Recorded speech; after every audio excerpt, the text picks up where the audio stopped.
Would you all please rise for the singing of the national anthem by members of the senior class? Please excuse those of us who won't remove our caps because they are pinned on. The flag is behind me and to the right.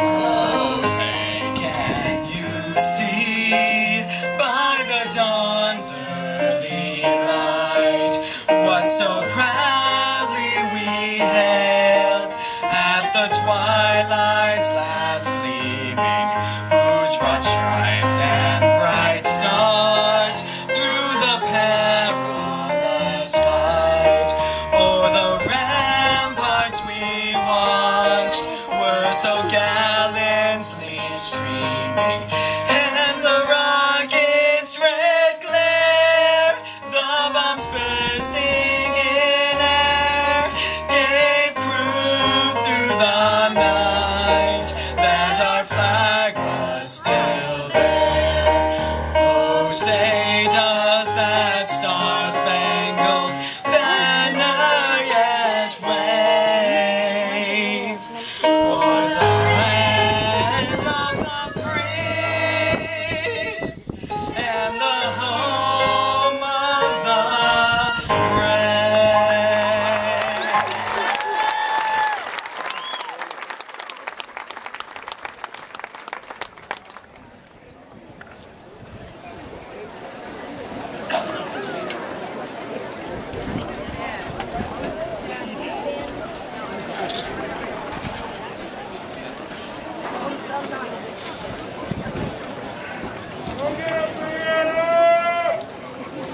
Hello everyone, my name is Rachel Detweiler and I have had the honor of serving as class president for the last 2 years. It's my pleasure to welcome friends, family, and the senior class to the 2014 Morse High School graduation. Thank you all for being here. I'd like to extend a special thank you to our dedicated teachers and all those committed to transitioning us into the next phase of life. Due to your extraordinary efforts, our class is well prepared for what lies ahead. Thank you.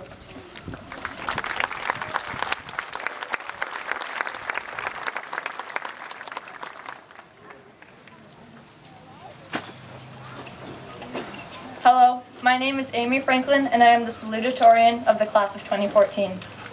As many of my classmates know, during February of my sophomore year, I disappeared with seemingly no notice. Upon my return, I heard many strange explanations of where I had been. Some people believed that I went off to a private school and then dropped out, or I was sick, neither of which are true. For some reason, everyone assumed that my absence was because of a negative situation, whereas I actually had a great experience and learned a wealth of lessons that I have since applied to every day of my life. To add to the air of mystery behind the whole situation, I did not even know that I would be going anywhere until 4 days before I left. The reality is that I spent 4 months during the spring of my sophomore year at a semester school called Coastal Studies for Girls. The focus of the program was rigorous science and leadership coursework while providing an opportunity to meet students from all over the country and world. My decision to attend Coastal Studies was both the most difficult and rewarding decision I have ever made. I learned of the program's existence less than 2 weeks before the semester began, and I was accepted into the program only 4 days before I was to leave. At first I was hesitant to apply because I thought it would be crazy to leave home at the drop of a hat and go to a place where I had never met anyone. However, I asked myself, when would I ever be presented with this opportunity again? By taking this risk, I learned that when a once-in-a-lifetime opportunity presents itself, I need to take advantage of it. Otherwise, there is no telling what adventures I had just let pass me by. I'm extremely pleased that I decided to take this risk, knowing that I would be welcomed back into the Morse community upon my return. Just as 13 years ago, my classmates and I nervously climbed up the steps of the large yellow school bus on our first day of kindergarten, and upon our return realized that there was nothing to have been worried about. We are now prepared to go out into the world. Therefore, we need to remember to take advantage of any opportunity that may be presented to us to expand our horizons, with both the knowledge and strength of knowing that the community of the class of 2014, the entirety of Morse High School, and all of Bath will welcome us home and support us throughout our lives.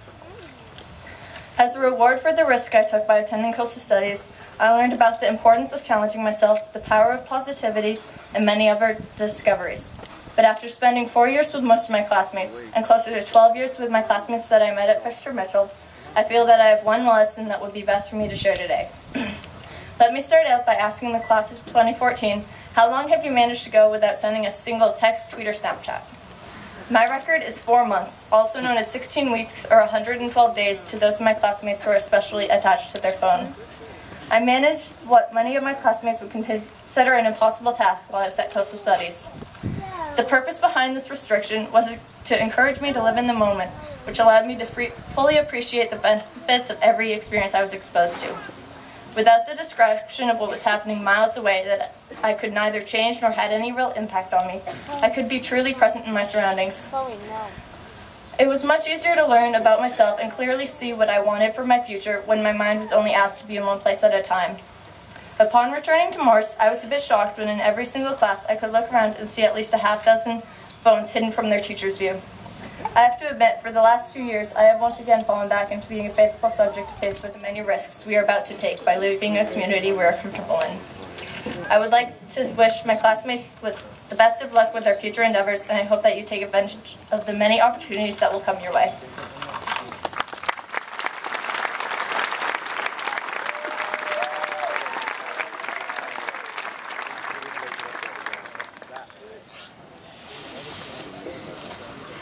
Hello again. My past 4 years at Morse have been really great, but one thing that really stood out to me was this year when a new club was started, Shipbuilders Committed, so I'm going to talk about that.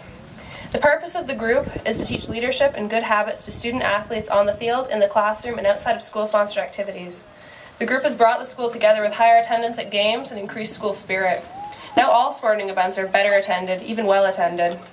My favorite event this year was a swim meet, where everyone had made clever and colorful posters for the swimmers and dressed up.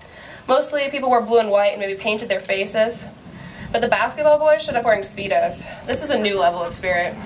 And I'm not saying that seeing Liam in a Speedo was a great view, but it was refreshing to see so many of my classmates at this event.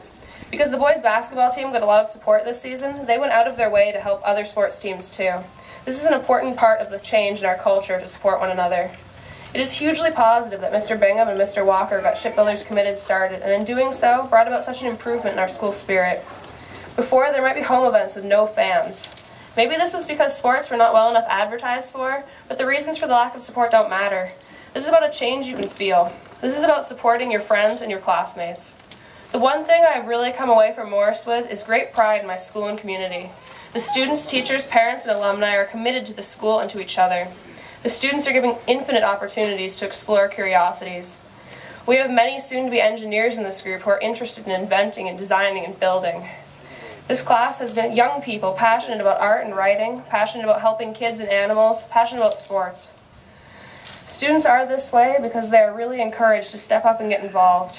They try to give back to the community independently and through groups like Interact Club and Morse Mentors. Students volunteer with Main Street Bath and help third graders with reading. It makes me hopeful for the future that Morse continues to change for the better. A focus on school spirit and groups like Shipbuilders Committed will make Morse an even more special school and community. I hope this becomes a great new tradition for a school so rich in tradition. Because I have had the privilege of going to school with such amazing young people and dedicated teachers, staff, and alumni, I'm truly proud to be a shipbuilder. In the words of Mr. Walker, have a day, class of 2014.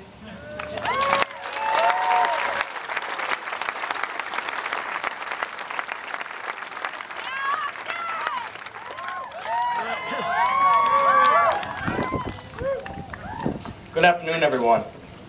For those of you who don't know who I am, my name is Austin Lewis. President Lyndon Baines Johnson once said, "What you make of yourself in life is based completely on what you make yourself do." I believe this statement to the fullest regard. Everyone, at one time or another, has had to do something they didn't want to do. For instance, wake up and go to work every morning, or get up and go to school every morning, or wake up early on the weekends because you have stuff that needs to be done. A lot of people don't understand that these are crucial parts to life, crucial parts of getting ahead. Even though we may hate it, do it. It will make you a better person. Always remember that there is always somebody trying to be better than you. Don't let them. Be the person who works overtime, not because you have to, but because you want to. We will have many hardships in our lives, but that is just part of the journey. As a human being, it is our responsibility to overcome these hardships and say to ourselves, if I want to get anywhere in life, there are no shortcuts to any place worth going. I'll be completely honest with each and every one of you. High school wasn't my thing. I hated it. But I got through it because my will to graduate was unbreakable. My grandmother passed away this March, and she always told me, Austin, just get through high school and graduate, and I promised her that I would. And I know that she'd be very proud of me and my dedication to getting out of here on time. When she passed, I did not stop doing what needed to be done. In fact, it motivated me to do what's right and never give up. Work, work, work, and more work until you accomplish what you want. From what I've gathered so far in my 18 years of life is that we as people don't really understand how truly lucky we are to be able to wake up in the morning, to take that first deep breath of the day and say hello to the people we love. Instead, we're always worrying about the silly old dollar sign, or complaining about how he or she has a better car than I, or complaining about who has a better house. Instead of looking at all the negative, why don't we start worrying about all the positive and be happy with what we do have? Maybe that question won't be answered for another 100 years. President Franklin Delano Roosevelt once said, sometimes in life, things may not always run smoothly. Sometimes we may think we are heading towards the heights, and then the whole of civilization could come crashing down upon our shoulders. I feel that no matter how much pain we may bear, or how many sufferings that we may suffer, we will come out stronger human beings. High school has been a journey. Each and every one of us has a story to tell. 2 years ago, I'll admit, I was a little bit of an idiot. I was rude to my teachers when I shouldn't have been, for they were only trying to do their job the correct way. If I knew then what I know now, I wouldn't have done half the things I did, but realizing this is just part of growing up. Although graduating high school is not the most important thing that you will accomplish in your journey of life, but it is a door opener to have chances to better your life. Where will the class of 2014 be in 25 years? The truth is, nobody knows where they will end up or who they will meet. We may have future congressmen, senators, CEOs of corporations sitting amongst us, or we may have people who serve in their community and live an honest blue-collar life. I can't wait to go to one of our first high school reunions to see what people have accomplished for themselves. I have faith in each and every one of you, and I know wherever you end up, you will be successful. Serving 4 years at Morse High has not only been a privilege, but perhaps an honor. I want to thank Mr. Vice Principal J. Lamont for helping me whenever I needed a hand. And I want to thank Miss Amber McGowan for being such a sweetheart and a genuine person to me, and understanding me as a person. And we all know that I may be difficult to understand sometimes. Last off, I would like to thank Miss Lynn Dysart, for she is truly an angel. I don't want any of the staff getting jealous, so I want to let everybody know I love you, I miss you, and God bless each and every one of you. But before I sign off, because of my love for our country and our history, I'd like to quote one last thing from another one of our past presidents, President Richard Nixon. Always give your best, never get discouraged, never be petty. Always remember, others may hate you, but those who hate don't win unless you hate them. And then you destroy yourself. Morse High School, class of 2014, I wish all of you good luck, farewell, and may God bless you. Thank you.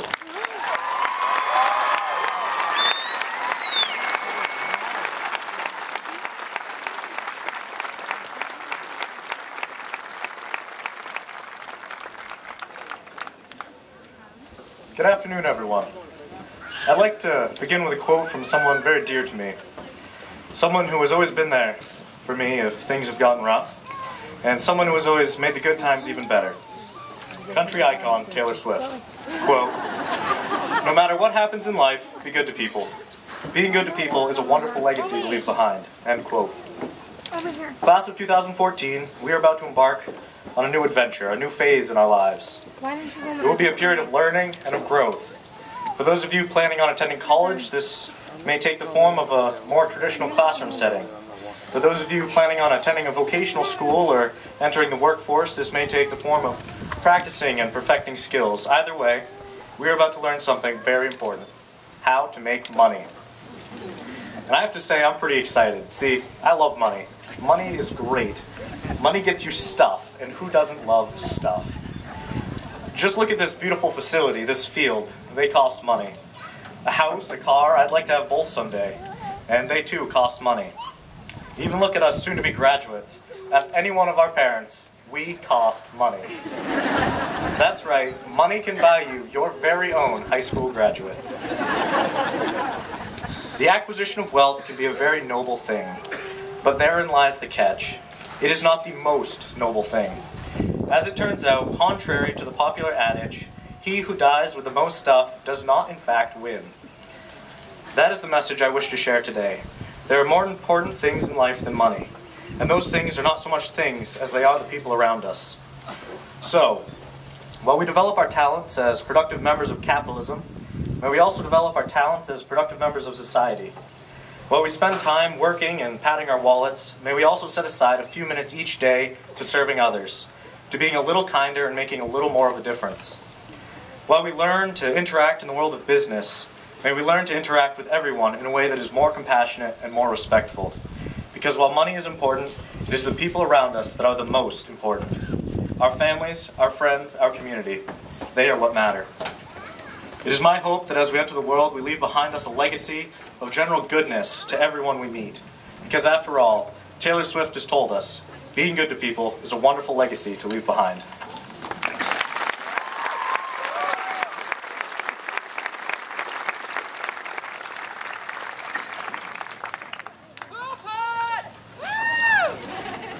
For as long as I can remember, I have been taught the difference between right and wrong. There are those times when the difference between right and wrong is obvious, and there are times when the difference between right and wrong is subtle.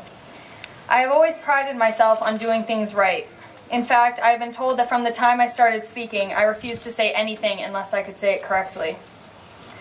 Whether doing things right requires studying for that extra hour or practicing that much harder at soccer practice, I was committed to doing it. Sometimes, however, doing what is right is not so simple. This year has repeatedly challenged my resolve to do the right thing. It turns out doing the right thing can feel terrible. I learned this when I was forced to make a decision between friendship and responsibility. I discovered that my teammates had broken our team contract. As a captain of the team, I felt as though it was my job to set a good example and be a leader. I chose to honor my responsibility.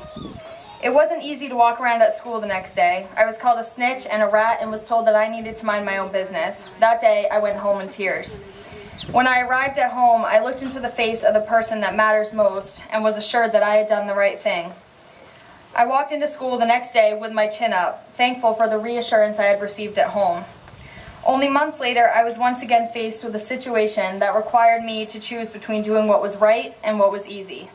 In this case, I wasn't forced to stand up to my peers, but instead, I was forced to stand up against adults. It was horrible. I was accused of lying by adults. I repeatedly had my motives and my character questioned, all while I was trying my best to recover from a broken ankle in time to play lacrosse, applying for scholarships, and preparing for my prom. I would not have managed to keep my chin up through it all had it not been for that one person who I looked to every day for assurance. The girl in the mirror. I knew that if at the end of every day I could look myself in the eyes, I was going to be okay. As we all head off in our separate directions, I know that the experiences of this year will get lost in the ebb and flow of my life. I know that I won't remember who called me a liar or a snitch. What I will remember is that undeniable sense of ease that I feel when I look in the mirror and know that I did the right thing. I suggest to all my classmates that as of today, you leave behind the awards you received, the names you were called in the hall, or the tests you failed. Instead, as of today, you should start measuring yourself by the one standard that matters most, your own integrity. Thank you, and congratulations, Class 2014.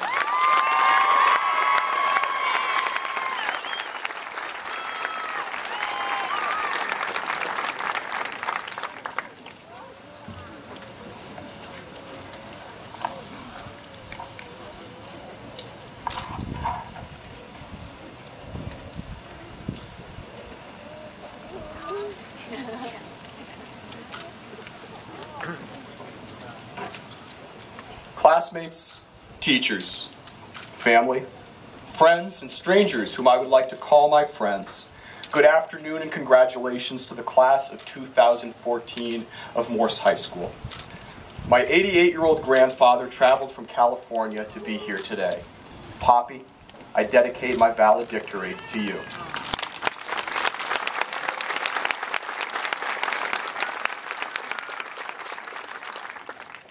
4 years of Morse High School have led me to a truth.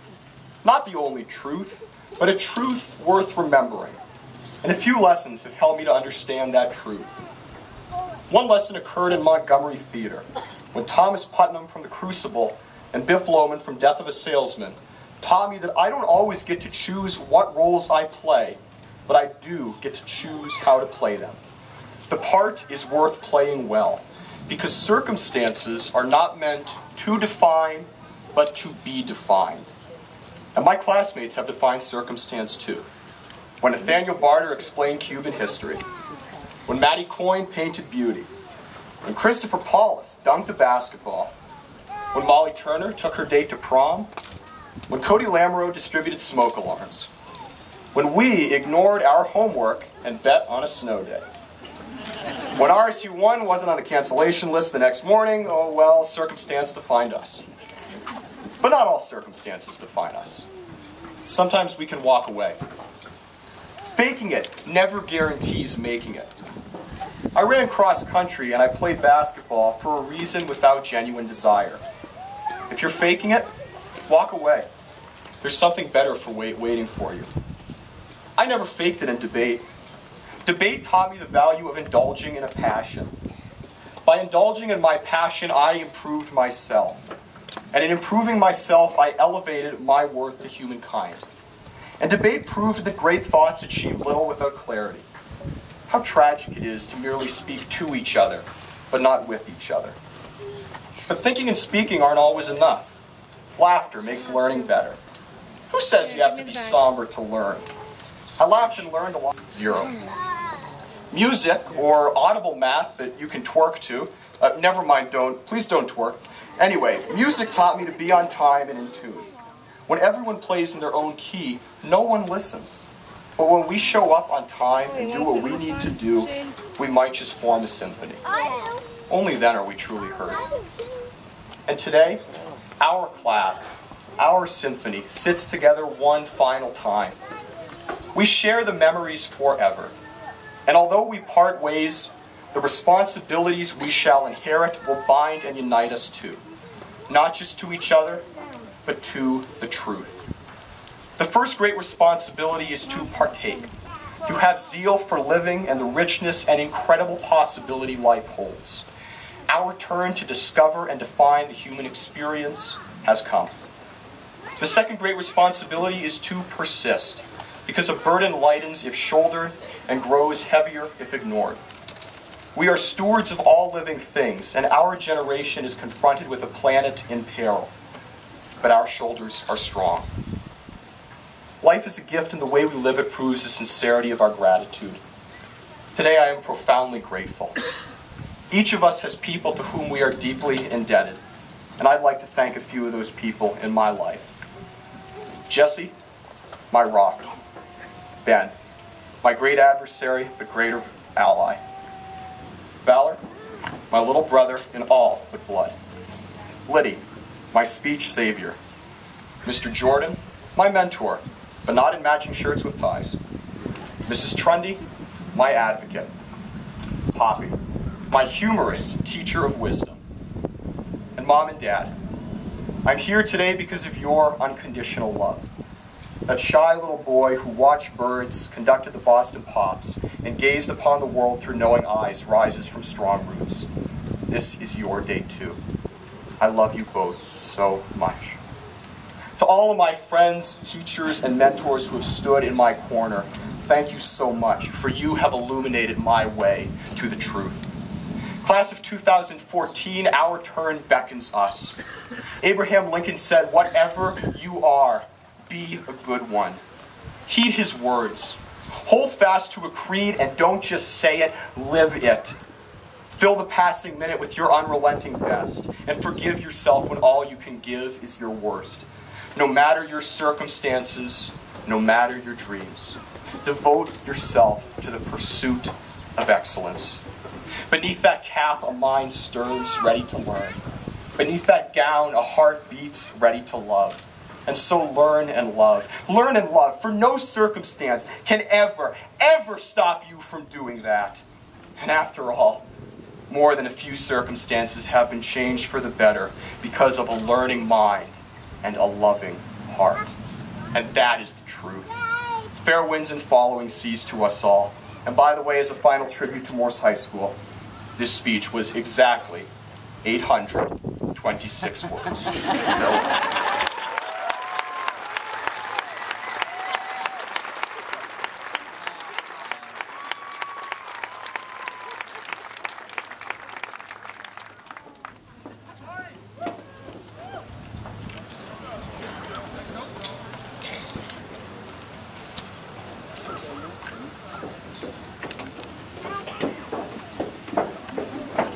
Your program says Brian Stanton, and you may have noticed by the lack of glare off a bald head that he was no longer able to be here. He's grading AP exams in Kentucky right now. Dr. Patricia Ames was an outstanding teacher who had a clear drive to deliver effective classroom instruction at Morse High School. Morse began honoring exemplary faculty members with the Dr. Patricia Ames Distinguished Teacher of the Year Award during the 1986 graduation. 28 years have passed since that graduation, and we still honor the most deserving of our colleagues in the same manner and under the same guiding principles that lead our selection and our daily actions as faculty of Morse High School. The 2014 recipient is a teacher who I've looked up to throughout my years at Morse High School. I have never expressed why I value her so much as a colleague, so I figured I would take this opportunity in front of a few friends to explain why she means so much to myself and the rest of the faculty. I rely on her as a resource for teaching strategies. How can I help my students understand complex concepts? I rely on her as my math teacher of concepts that I do not fully understand just hours before I'm supposed to teach them to my students. I rely on her morals as the jury and the judge of fairness to our students. Although I am aware that she does not, I am sure that she is aware that she does not realize it, I rely on her as a provider of motivation for myself as a teacher. Should I spend another hour preparing this lesson or go home and walk my dog?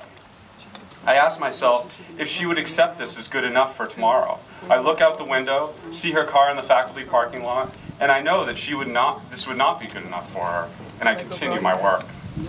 Much of what makes the recipient an exemplary teacher is clear. She worked hard, earned an undergraduate degree at Wheaton College in Illinois, followed by a master's degree in math from Villanova. She has decades of experience in the classroom and an unwavering desire to improve her practice. However, this does not completely explain what happens in her classroom. When an inquisitive student asks me a question beyond my mathematical understanding in class, I just simply tell them that it's magic. At this point, students such as maybe Josh Valentine or Amy Franklin realize that they've reached my limits as a math resource, and they go for other resources, probably Wikipedia. Likewise, I must resort to the same reasoning when trying to explain the recipient's daily work in their classroom. You see, I understand magic more than I understand how to effectively teach difficult math concepts. How do you teach math? Seriously. I have nightmares about this. Standing in front of your class, speaking slowly, methodically, explaining each step, resulting in the product of X, just as you practiced the problem before class started. At the culmination of this beautiful moment of teaching, you put down your marker, you grin, you look up at your students, and you're received with blank faces, with one student who's daring enough to say, I don't get it. This is when it's all over for me. I would likely turn back to the board and do the same exact thing, only try it louder. By the third time, I would be yelling, assuming that the entire class must just be hard of hearing today. So how does the recipient do it? I can only explain that it does not result in yelling, but it results in understanding. Beyond that, I must just tell you that it's magic. My observations reveal that these magical powers do not come without a cost. The punishment for a gift is that her right hand will show smudges as though she has been inked by a multicolored octopus. Her hair is also charmed with magically doubling in volume between 7 a.m. and 2:05. Whatever the cost, I am thankful that our math wizard came to Maine at the age of 14 and realized that this is her home. Our school, our faculty, and our students are better with her. When Dr. Ames created this award, the intention was to reward consistent, passionate, and commitment to work in the classroom. Nowhere at Morse High School is this practice more exemplary than in room 124. In education, we tend to acknowledge big moments in our schools at the expense of acknowledging what it takes to produce magic every single day through the work of perseverance. What this year's recipient does every day is what every parent, every taxpayer, every administrator would hope to happen to a student whom they care about. When I see this person in the hall, in the teacher's room, in a meeting, and in the classroom, I see someone with one idea in mind. What can I do right now and in the future to help my students? It is my honor to present the 2014 Dr. Patricia Ames Distinguished Teacher of the Year Award to Louise Wilkinson.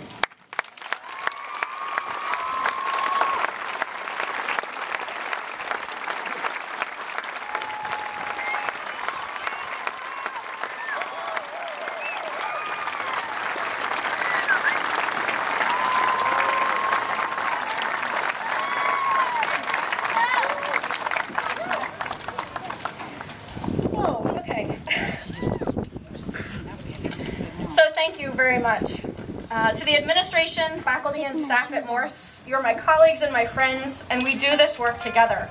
This honor is certainly not something that I sought to achieve, and I share it with you, but it is very much appreciated and very, very humbling, so thank you. And to the students at Morse, I learn new things about you every day, even sometimes on your very last day of high school. And in classes that I've taught many times before, you ask thoughtful questions that haven't been asked before. These are two things that I love about teaching. So thank you for continuing to challenge me to better myself in the classroom and for sharing yourselves with me. I pursued teaching because, oddly enough, I like teenagers and math. And because it's what I felt called to do. My parents, who are sitting out there somewhere, are among you today, encouraged my brother and I to use our God-given talents in service to others. So thank you, Mom and Dad, for your constant love and your amazing examples that you have been to me. And thank you to my brother David and my sister-in-law Bethany for your unconditional love and support. And to Noah, Elias, Simon, and Ella for always making me smile, even after the hardest of days. You bring me more joy than I could ever imagine. And now, a few words for the graduates. I hate to break it to you, but the tests, they're just beginning. And in the future, the directions will be less clear, the questions more challenging, and the stakes even higher. These upcoming tests, they'll test your character, your stamina, your perseverance, and even your patience. I'm not talking about a college course's final or a licensure exam. I'm talking about life. To pass these tests, you have to face and conquer the challenges that lie ahead. So let me tell you a little bit about my best friend from high school. Her accomplishments are numerous. She played Division I lacrosse and earned an engineering degree at a top-notch school. She received her MBA from a well-respected school of business. She's worked for the same Fortune 500 company for about 25 years, and she has a beautiful home, a single-digit golf handicap. Many people know of these accomplishments. They took hard work and considerable effort. My friend doesn't live near here, but not too long ago I had dinner with she and her husband. And as we talked after dinner, I asked her, what accomplishment are you most proud of? Her answer had nothing to do with those things that I mentioned. In fact, only her closest family and friends would know of her answer, and that she felt ill-equipped to face it, let alone to overcome it. She's most proud of providing a safe haven for her cousin when her cousin was in a very, very dark and low period of her life. At times, she felt overwhelmed, unsure of what to do or how to help, or if she was even helping. But she faced each day knowing it was what her cousin needed, and slowly with time and effort on both their parts, her cousin recovered. In the hard work of building and maintaining relationships, you will face some of your greatest challenges. But whether it's working on a marriage, raising children, caring for a sick relative or friend, earning a degree, overcoming an illness, injury, holding a job, or maybe 2 or 3 to provide for your family, whatever it is, the challenges don't overcome themselves. You work at them. So how do you prepare? as you face life's challenges, there's no review sheets or formula sheets. A Google search or Wikipedia article won't have all the answers. And there's no movie version or Spark Notes to read. So how do you prepare? You live your life. You enjoy your life. You give your best. You refuse to give up. You seek the counsel of wise friends. You never stop learning. You apply what you already know, and you learn from your mistakes. And you put in a lot of time and effort and hard work. And you remember that just because something isn't easy doesn't mean that it's not worth doing. Nor does it necessarily mean that you're doing it wrong. The biggest challenges of your life will become your greatest achievements, and the personal reward will be greater than any grade you've ever earned. And I don't know where my last page is. So, I think that was my end. In conclusion, I'd like to say to the class of 2014, congratulations. And as I've given out tests in class, at times I've given you these words. Good luck, have fun, and do your very best. And now the moment we've all been waiting for. It's time to grant some diplomas.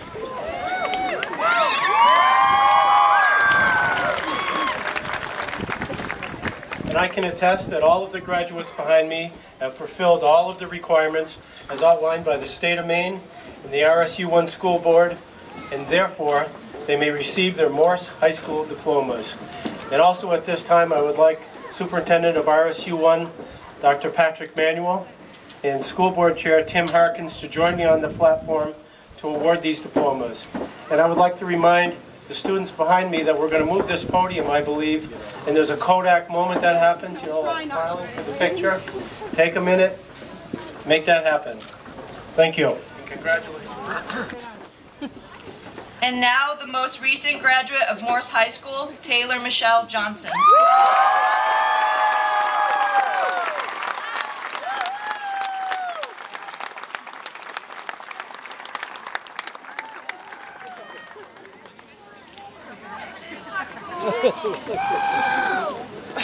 There she is. Thank you.